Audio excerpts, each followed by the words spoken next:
On this week's episode, Spider-Man Across the Spider-Verse is swinging into theaters and beating up the box office. Asteroid City may be Wes Anderson's most divisive movie yet. Harrison Ford spotting in Massachusetts, and a local movie theater is going big with the 70mm for Oppenheimer. This is The Hub on Hollywood. I'm James. I'm Jamie, and we've got so much more to talk about. Here we go. Let's go. All right, Jamie, as you said, we have so much to get into on this episode. We will get into the news about the writer's strike, how it's affecting a local film industry, projects, a new movie studio planned for Massachusetts, and an interview with the director of special programming for the Coolidge Corner Theater in Brookline, a historic theater. But we do have to talk about the elephant in the room, or rather, the spider in the room. Right. Spectacular opening for the Spider-Man Across the Spider-Verse sequel to the 2018 favorite. Jamie, this is something that's been on your must-see, must-watch list, right, for this year? Absolutely. I mean, when you consider that the first Spider-Man Into the Spider-Verse film was about as close to perfect, as close to a perfect movie as you could possibly get, with Miles Morales, the gorgeous, sumptuous, animation and the solid story. 4 years later, the Across the Spider-Verse coming out, I would not expect any less than this being an amazing film, in particular from the trailers and, all of those materials that we saw leading up to the opening. But cha-ching, cha-ching. Not only are people loving it, but racking in the dough, right? Yeah, so as of this recording, so far this weekend, it's earned $120.5 million across the U.S. and Canadian theaters. This is the best, or the second best, biggest opening of the year for any movie, just behind the Super Mario Brothers movie, which debuted at $146 million. Unlike the first one, Into the Spider-Verse, when the first one came out, it didn't have such a big opening weekend. However, word of mouth was fantastic, and then that gave it legs that was running for so long and did so well. And of course, that pretty much guaranteed the green light for a sequel, and I'm so happy that they did, because, as you mentioned, Into the Spider-Verse is a near-perfect movie. This movie also nearly perfect. And I will say, however, it is better than the first one. And that's hard to believe. That is hard to say. But here's my non-spoiler review. All right. As I mentioned, in one of our previous postings on our social media, which you should follow at Hub on Hollywood on Instagram, Twitter, TikTok, and Facebook, this movie is on the short list of films that are better than the first. And again, that's saying something considering how great the first movie was. This movie expands on the characters. Of course, we see more in-depth personality and character traits from Miles Morales, and we see his growth from the first movie to the second movie. But we also see and learn more about Gwen Stacy, and I said that this is a Miles Morales story first and foremost, but you can't argue that this movie is just as much for Gwen. This movie is funny, it's hilarious, but it's also more emotional than the first film. The stakes feel so much higher, and that is thanks to two big additions to this film. One, Miguel O'Hara, which is Spider-Man 2099, who is played by Oscar Isaac. I know, I was so surprised. Yeah. So he's an incredible addition to this franchise. Like, his character is intense. He is foreboding. He is somebody that you don't want to mess with, and he adds a lot to this franchise. And secondly, the antagonist, the villain, the big bad of this movie, called the Spot.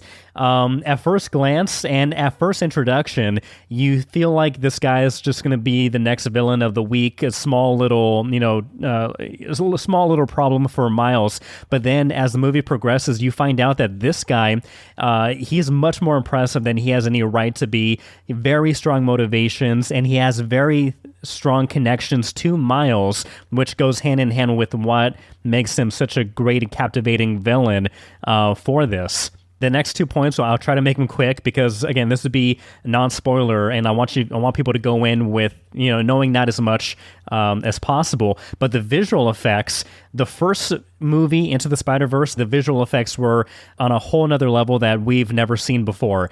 This movie, they cranked that up to 11, and so the animation feels like a character itself. The different multiverses, the Spideyverses have their each unique look.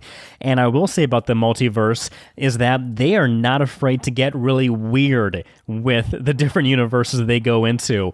It's incredible. Last thing I will say is that initially a part of me was a little upset that this is a part 2, so a part 3 is going to be coming, which is going to be called Beyond the Spider-Verse. So I'm kind of like, I was a little bit upset that this isn't as a confined story as the first one. However, after everything I saw in this one, and with the cliffhanger ending, I understand why they needed to make a part 2 to this, and I am looking forward to the next Beyond the Spider-Verse, which comes out next year, I believe in March. I can't speak highly enough of this movie, Jamie, as you can tell, but so I highly recommend this to go check it out as soon as possible. I'm excited about your excitement, and it's nice to see that Sony is being a good steward of the Spider-Man brand. As we all know, they own Spider-Man, they own Tom Holland, right? They lend him out to the MCU, but also with these Spider-Verse movies, they've been doing so well with the storytelling, and it will continue to expand. Sony's Madam Web, which is also going to be tying into all of this Spider-Verse and expanding the Spider-Man lore, the Tom Holland Spider-Man lore. Madam Web is going to be coming out, I believe, next year as well, and that was filmed here in Massachusetts. So hoping that Sony continues to just knock it out of the park. Right? Just spin those webs, spin those story webs, keep it close to the character. Like, they're just doing so very well. So I hope that continues. And I'm looking forward to seeing this as soon as humanly possible. On the big screen. Exactly. On the big screen, right? And, it's so beautiful. And seeing where it continues from there, because I feel like there are some big franchises that might be puttering out and struggling, and we're getting like very oversaturated with, but this is not one of them. So. Absolutely not. No, I highly recommend it. Like 9 out of 10, 10 out of 10. Great movie. Go see it. Let us know what you think if you saw Across the Spider-Verse. Comment down below. Hit us up on our social media at Hub on Hollywood. Now, Jamie, talking about some other projects, some which are in limbo right now because of the writer's strike. Today is day 34 of the Writers Guild of America strike. Of course, this is affecting production over in Hollywood West, but also here in Hollywood East. Yes. There are a number of productions that are now in limbo, one of them being My Ex-Friend's Wedding, starring Amanda Seyfried.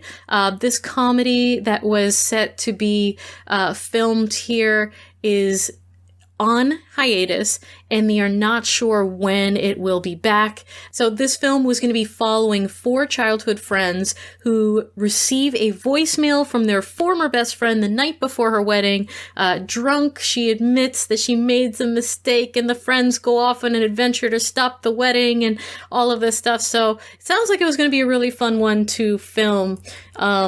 They're thinking maybe in the summer, maybe later in the summer this can get back underway, but really it completely depends on what is happening with the writer's strike. But while some projects are on hold right now, others are getting underway.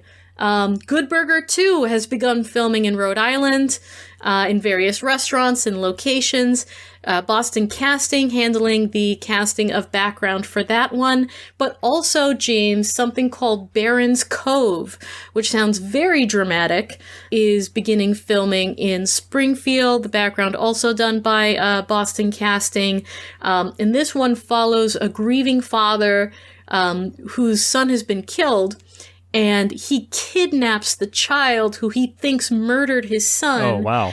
And this kid's father is like a very powerful politician, and it ignites like this crazy manhunt. So it sounds very dramatic, very emotional, and that one is getting underway, filming in Springfield. So that's always great to see. We're looking forward to people being able to continue to work, right? Because while the union is doing what they need to do to get, what the due rewards for what writers contribute to entertainment, right? A lot of people are hurting. A lot of people are hurting, that, the production people, the writers, everybody who's involved, in the creation of these stories.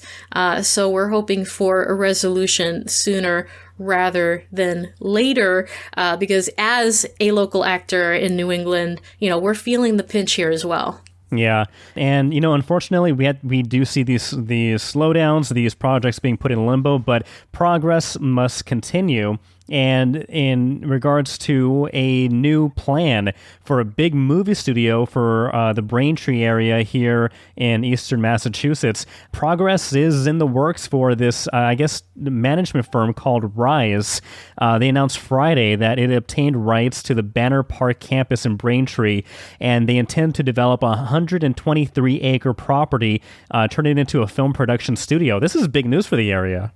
It is. And so there's already some studio spaces there that have been used in a number of productions, from Apple Studios and Netflix to others. So what they're doing now is they're going to expand that, and they're going to be creating this almost 300,000 square foot state-of-the-art, industrial and office building, complex on this campus. So that's going to be very exciting. The company is saying that this studio could bring in more than 800 new jobs, $8 million in tax revenue, and more money to the state as well. So while we're hurting right now, James, right, while it's a little rough in the industry at the moment, it's clearly still a growing and booming thing, and there's hope for this industry and everyone in it. We just got to get there, folks. We just got to get there. That's why we're called the Hub on Hollywood. This is why we do this every year. More productions, more films, more directors, more A-listers, more of these things are being done here in New England, thanks in no small part to our, generous and now permanent tax credit. So that will continue into the future. Hopefully everything is resolved soon. But speaking of A-listers, my man was spotted here. In case my husband, my secret imaginary elderly boyfriend, let's put it that way. Anybody who knows me knows that I've been in love with this man nearly all of my life, and he came to visit me. That's a total lie. Harrison Ford was here. His son Liam just graduated from Amherst College, and he was spotted just, perusing a local farmer's market there in Amherst, and hanging out and enjoying the local vibes, I guess. So just sending a hug and a kiss to my man and his family. He's not mine. I know that, but one can dream.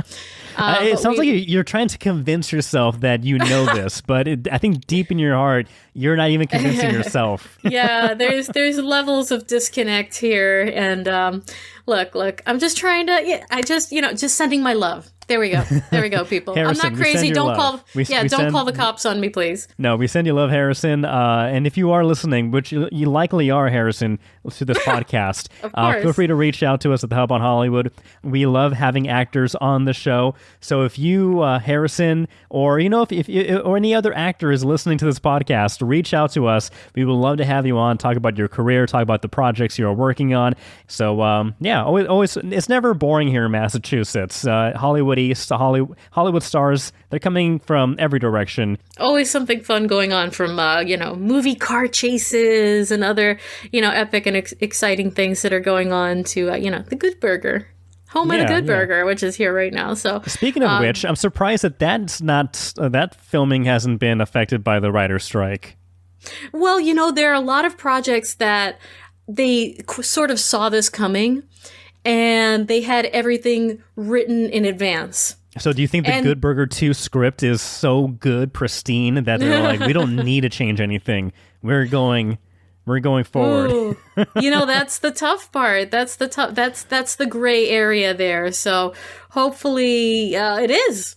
And they don't need to do anything to change that. So, okay. Yeah. Well, Yeah. if Good Burger 2 makes it to theaters, I don't know if it's a streaming thing, but if it does make it to theaters, who knows? It could pop up at the Coolidge Corner Theater in Brookline. That's this historic movie theater that's been around since, I believe, 1933. I had the opportunity to talk to Mark Anastasio, the director of special programming, because everybody's looking forward to Oppenheimer, Christopher Nolan's atomic bomb bombastic movie that's coming out next month, and the theater is preparing for it, leading up to it, by screening 3 movies in 70 millimeter, in which Oppenheimer will also be shown in that format. But we're going to be seeing Boogie Nights, Nope, and Lawrence of Arabia leading up to Oppenheimer. And so I talked to Mark about the theater, about the lead up, as well as some future projects and construction that they're working on to get the movie theater to bring some more life to the movie theater, get some more people in the seats. And so without further ado, let's talk to Mark Anastasio. All right, I'm here with Mark Anastasio here at the Coolidge Corner Theater. He is the director of special programming here. Mark, thank you so much for inviting me into this beautiful space. My first time in here, and it's breathtaking. You're most welcome. Thank you for being interested in talking. So we will talk about the news about the 70 millimeter films that are going to be coming up, especially all the hype around Oppenheimer. But for those who may not be aware of this theater's history, can you give me a general rundown of the Coolidge and its history here in the city? Sure. The Coolidge has been an operating movie house since 1933 is when it first opened, showing films throughout all those years. And in 1989, when the theater was on the verge of closing, the town of Brookline came together, literally formed, the human chain around the building to save it from demolition. And it became a nonprofit organization in '89, and we've been operating it as the Coolidge Corner Theater Foundation ever since. And we are currently in operation and thriving. And it's really wonderful to have such support from the town of Brookline and the greater Boston community. That's really what gets us through. And we show first run and foreign films as well as repertory films every day of the week, 365 days a year. So how did you get into this position? I take it you must be a cinephile. I am a cinephile. I've always loved films. I've been working here at the theater for the last 16 years. I started in 2007 as a member of the box office team, and I thought I knew a few things about movies. But in my first weekend here at the Coolidge, our midnight film offerings were Alejandro Jodorowsky's El Topo and The Holy Mountain, which are 2 wild cult classic midnight movies that I had never seen before.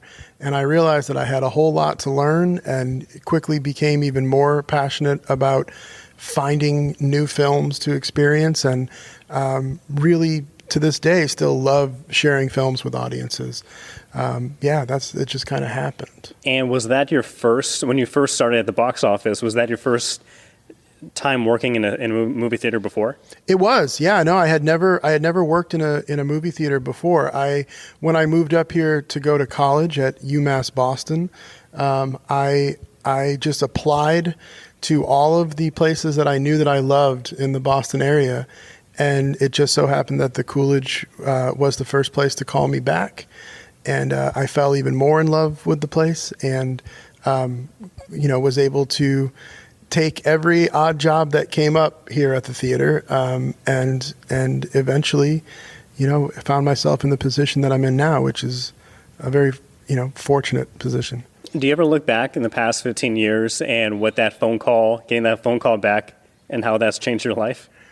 It's changed my life in some pretty amazing ways. Yes, it's this place. This place is a huge part of my life and who I've become, and it's.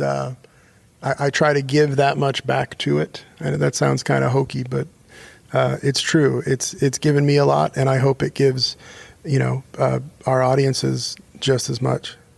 And so let's talk about as cinephiles yourself, there are two movies that are going to be going head to head during the same weekend. One is Barbie. The other one is Oppenheimer.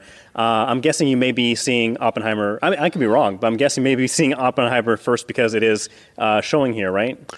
Oppenheimer is confirmed to be showing here, and if I have anything to say about it, Barbie will be playing here as well on July 21st. We'll have hopefully have Oppenheimer and Barbie dueling it out on our screens. Oppenheimer will be running here in 70 millimeter. In this house, we're currently in Movie House 1, which is our largest 400 seat space. So Oppenheimer in 70 on this screen, and with a little luck, we'll have Barbie in our 200 seat venue, Movie House 2. The excitement for both of those films is there.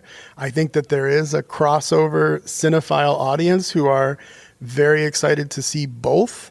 I know that people will be doing, the matinee of Barbie and then catching the evening 70 millimeter performance of Oppenheimer, and time will tell what that double feature will do to a person. Yeah, I think minds will be blown and melted after seeing those back to back. But so 70 millimeter, that's old school, of course. How is it different than what we see in other movie theaters that I understand have gone to digital? Oh, I mean, it's a lot different. I mean, it's an analog film format. The film was shot on film, and anything that's been shot on film, for it to look its best, should be exhibited on film. 70 millimeter, the film stock is, twice as large as a 35 millimeter frame of film.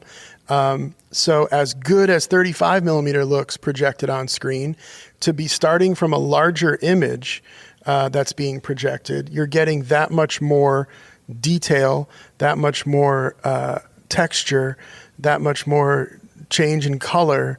It's a beautiful experience. And we have a wonderful projection team here at the theater that run 70 millimeter reel to reel as well. I want to add, like we still run film full changeover, every 20 or so minutes, there is a projectionist in that booth who is seamlessly changing from one physical machine to another on the other side of the room, creating a seamless experience at that changeover for audiences. So we have people in our booth paying attention to details and ensuring that your film presentation is as great as it can look. So not only is there, I think, again, I love film. I'm not sure if you noticed the analog film camera on my hip, but I love analog, I love film.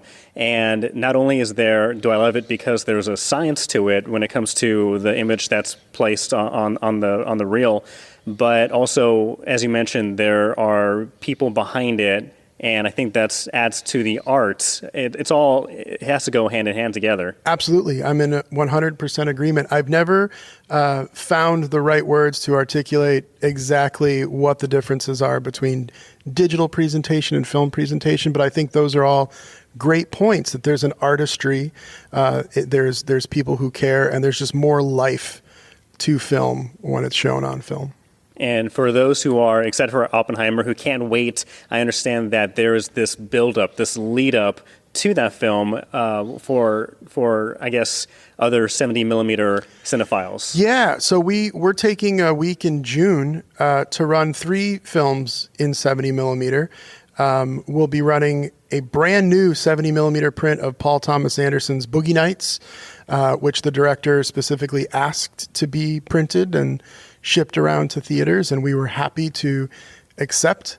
So Boogie Nights will be screening here, as well as Nope, the Jordan Peele film, which we played last summer and was originally said to be in the 70 millimeter format, but didn't end up being released as such. So we're happy to bring it back this year and see what it was shot in 70 millimeters. So we're excited to check that film out again, give it a second look, and see how the format might change the viewing experience. And then while we've got the projectors converted to 70 millimeter, the weekend that those films begin, on the Sunday afternoon, we will screen a 70 millimeter favorite, which is Lawrence of Arabia. That is the most requested 70 millimeter print that we get here at the theater throughout the year. So we're giving the people what they want with an afternoon matinee of Lawrence of Arabia. And it's not, you don't only have the capability of showing 70 millimeter, like you said, digital as well? We show, the majority of our first run features and even some of our repertory is shown digitally.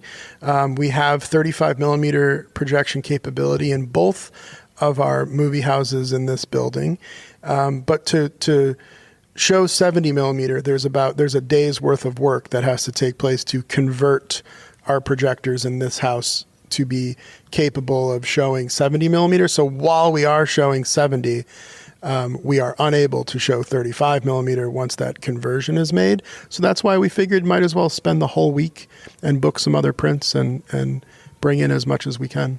What does that conversion look like? Is it changing configurations on the projector? Is it making sure everything's lined up? Like, what is that conversion? Both. Yeah, it's certainly changing out rollers on the projector to make sure that the projectors can physically run that size film through them. And it's calibrating the positions of those projectors and things with the screen to make sure that the presentation is optimal. And I have to mention, too, I also saw that, I think it was earlier this year, or maybe earlier this month, that a fund was created, the Celluloid Film Fund. Yeah, correct. Film Forever Fund for folks to donate to in order to keep up the maintenance of the 35 millimeter projection or the film projection systems here at the theater, and as well as, to fund the training of new projectionists and cover shipping costs and print rental fees and things like that. We're doing so much more repertory programming now because audiences, we found, really responded to those sorts of films in a much bigger way than they did first run features at first. When we reopened from our pandemic closure, people were more ready to attend films at the theater if it was something that they knew they loved, is kind of how I have seen it.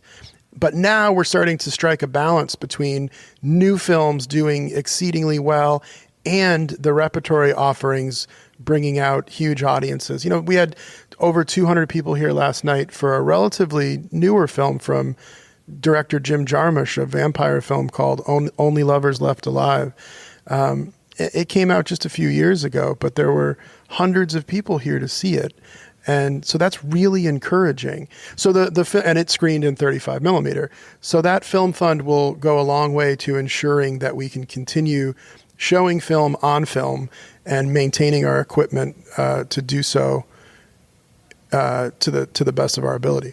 And part of ensuring that you are able to continue showing new movies, both 70 millimeter, 35 millimeter, even digital. I understand there's an expansion project. Tell me about that. Correct. We have been in the construction phase of this project for almost 2 years now. The Coolidge had been in a capital fundraising phase prior to that for about a decade, that the fundraising has been happening to expand the theater. We always had the issue of not having enough screen space to play all the amazing films that were coming out. So in the back of the building, which will become the new front, we've constructed a brand new lobby space and 2 amazing new theaters. And then on a 4th floor above that, there's a community education and engagement space, which will be like the hub for film classes in this area. And we'll have that space available for community gatherings and for public and private rentals. So we're really excited about the new capabilities that building will give us. First being the ability to open, 2 more new movies on any given weekend, it's going to be huge for us. So we're very excited for that project to be complete and for that building to open to the public. Is there a rough date estimate of when that may be complete? Incredibly rough. Incredible, so rough that I couldn't name it. There've been just a couple delays, but we're really hoping that by the fall, we're welcoming audiences into that space. Okay, well, perfect. Well, in the fall, I want to come back here and talk about it. Hopefully, be there for the grand opening. Please do. Yeah.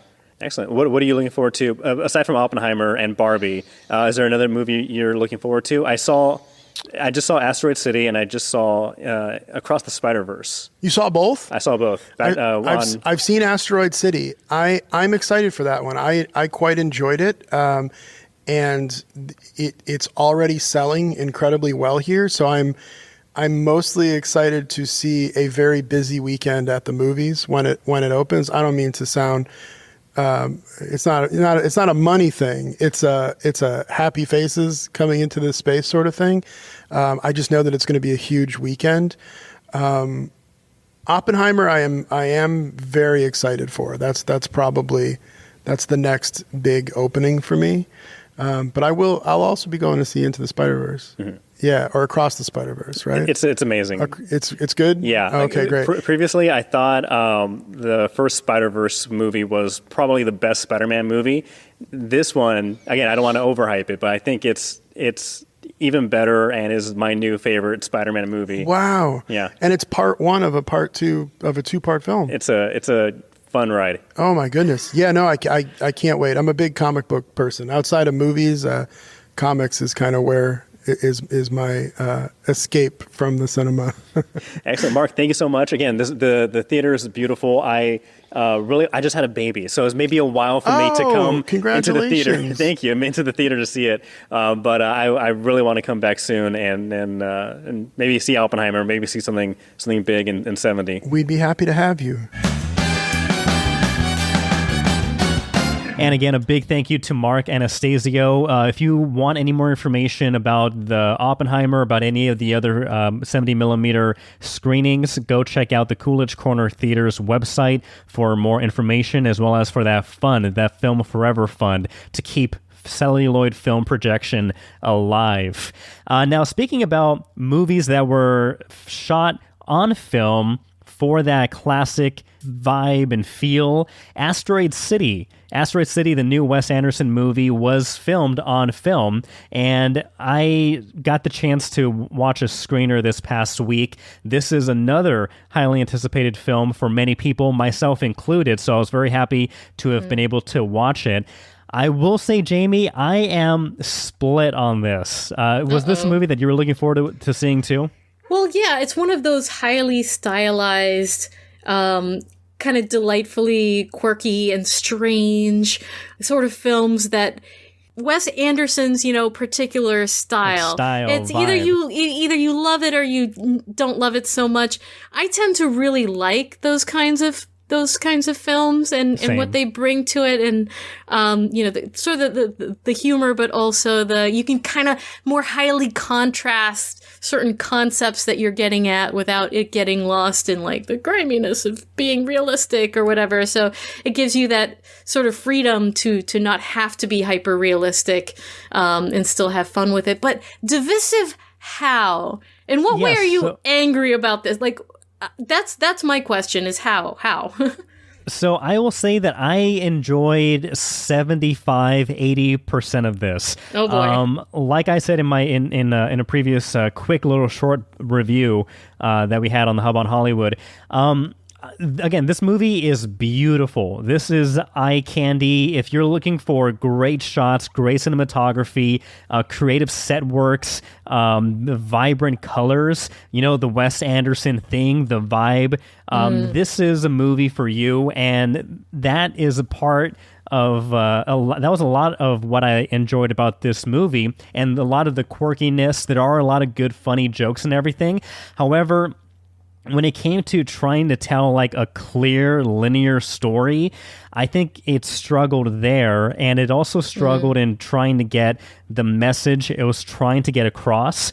This isn't a big spoiler, but this movie, Asteroid City, does play with that play within a play format, and the parts that were in Asteroid City, I loved it, though it took me a while to try to figure out, like, okay, what's the plot? What's the point? What are we leading up to? Despite that, when you were inside Asteroid City, I was enjoying it. The characters are quirky. The acting is great. Every frame, every still shot looks like it could be a painting or a photograph that you would love to hang up on your wall. However, when it started really playing with that other, again, play within a play aspect, it was very jarring, and I just thought that it was, again, really missing the mark in trying to tell a clear, concise story. At times, it did feel like a Wes Anderson parody. Have you seen that SNL skit where they parody Wes Anderson? It's like they do a take on like a horror movie where the killers are trying to kill like a family members and whatnot. Did you see that sketch? No. So after this, watch that sketch, SNL, Wes Anderson. Like, I would say halfway, 75% the way through the movie, like, I was thinking, like, this feels like a parody, where like it's gotten so over the top, like way into Wes Anderson's mind of what he usually does, that it felt like it was parodying itself. However, if you are into that, if you love everything that Wes Anderson does and have no limit to your weird meter, your weird barometer, then I think you will enjoy this. So I think that's why I think it will be divisive. Or, they'll love it because it's everything Wes Anderson. I don't know. It's very hard to explain without trying to give away too much, too many spoilers.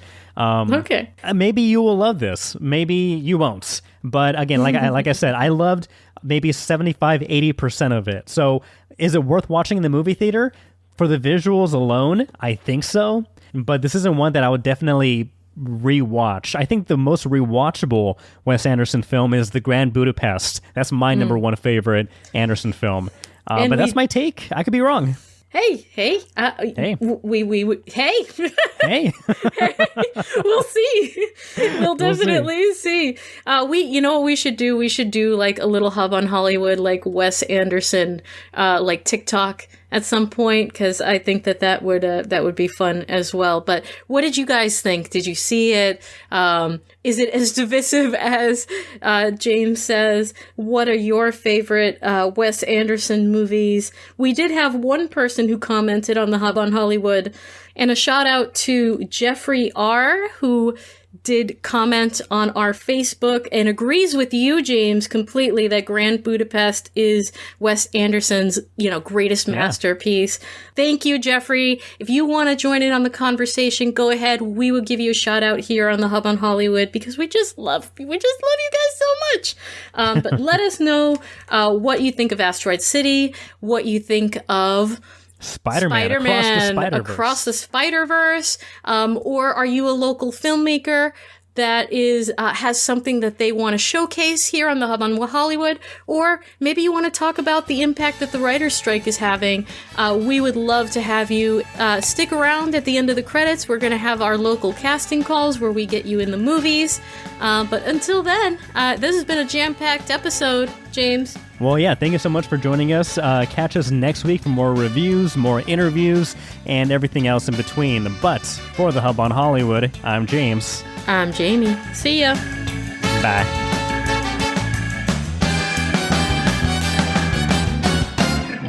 And welcome to the part of the Hub on Hollywood where we get you in the movies, in the TV shows, and sometimes the commercials. And we are kicking off today with Boston Casting.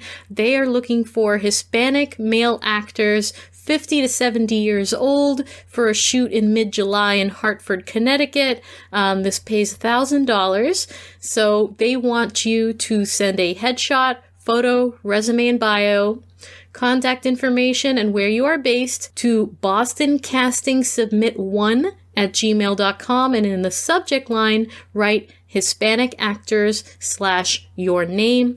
And again, Boston Casting currently is casting background for Good Burger 2 and Barron's Cove, which is just getting underway in the Springfield area. So go ahead, head on over to bostoncasting.com, sign up. You can, sign up for free and get the emails and get cast in any of these really exciting projects. All right, and Boston Casting is looking for people who are deaf or hard of hearing, who are blind, amputees, have Down syndrome, ALS, or dwarfism. This is for a commercial project. This shoots between July 10th and the 13th in Boston for 1 to 2 days, and it pays $1,000 a day.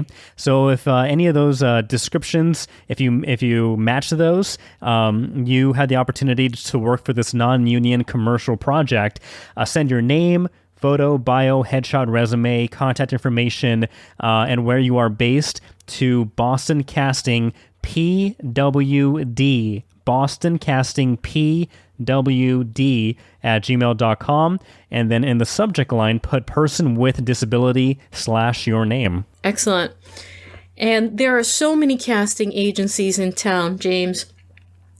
There's Kendall Cooper, there's Slate, there's just so many. Continue to follow The Hub on Hollywood. We will bring these casting calls to you and help you get into these amazing projects. And hey, maybe you get to hang out with me on set one of these days. Thank you for listening to us. Until next week, my name is Jamie. I'm James. Bye. See ya.